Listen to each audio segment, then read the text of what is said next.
4 people remain hospitalized in Louisville after that factory explosion that killed 2 people. The massive blast leveled part of the factory that makes this caramel-colored dye that you use in soft drinks.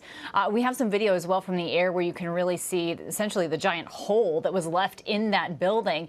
Now, this investigation continues today to find out exactly what caused this blast. ABC News senior national correspondent Steve Osunsami is live for us in Louisville. Steve, such a pleasure to have you here with us. And look, I know it's early in this investigation, but what are we learning from authorities? Any idea how this happened?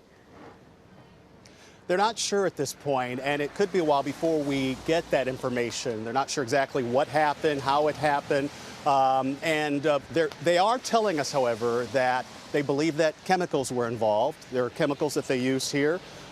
They also share that some of the victims who were transported and treated, that they were treated with exposure or for exposure to a number of different chemicals.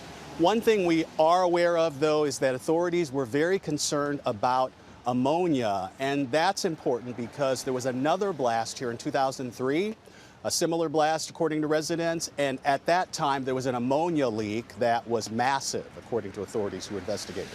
Kano. Steve, you mentioned that they're having to treat some of these patients, especially considering what they might have been exposed to. Do we have any updates on injuries or anything here? So there were about a dozen people who were transported to the hospital. We're told by the hospital that the remaining patients who are still in care are in stable condition. That is good news. But 2 of the people who were found here, 2 of the people who recovered from this area passed away. One of those people was someone who was transported to the hospital. And then late last night, after investigators thought that they had everyone, they had to come back and search for another person who they found in the middle of the night, buried under all of this rubble. Some of the people who live in this area know some of the employees. This is a difficult time, of course, for the families of those employees, and the company here has also put out a statement expressing its condolences for the loss of life here. Kano.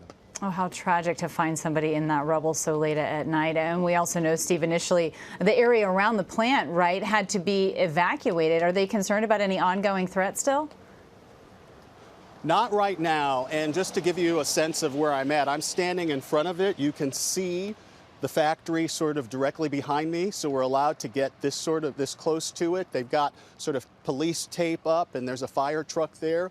They've been testing samples of the air and have told us that so far they don't see any danger.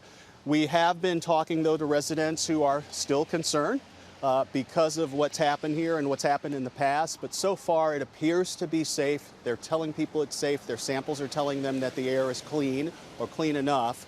And they've opened traffic up and down this street, but they are, of course, still blocking off the plant. I will say that it could be a while before we get some answers as to what the exposure has been for residents here. One of the residents I talked with said that this is the second time, and it was the loudest that she's ever heard the explosion. There are all kinds of shattered windows up and down this street, but so far it doesn't appear to be any health concern. There doesn't appear to be any health concerns for people who are out here tonight. Kano. Well, you have to imagine they are certainly on edge in this time, though. Steve Osunsami, always a pleasure to have you with us. Thank you so much.